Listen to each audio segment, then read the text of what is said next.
ਉਸ ਪਿੰਡ ਦਾ ਕੀ ਰਹਿਣਾ ਜਿਹਦੇ ਉਜੜ ਗਿਰਾਵੇ, ਰਾਹਾਂ ਤੇ ਗਵਾਚੇ ਮੇਰੇ ਫੁੱਲਾਂ ਜਿਹੇ ਚਾਵੇ।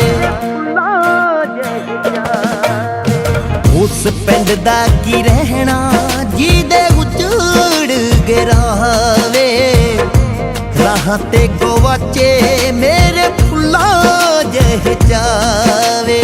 ਸੀ ਮੁਕੱਦਮੇ ਤਾਂ ਲੱਖਾਂ ਤੇ ਮੈਂ ਇੱਕ ਚੋਂ ਬਰੀ।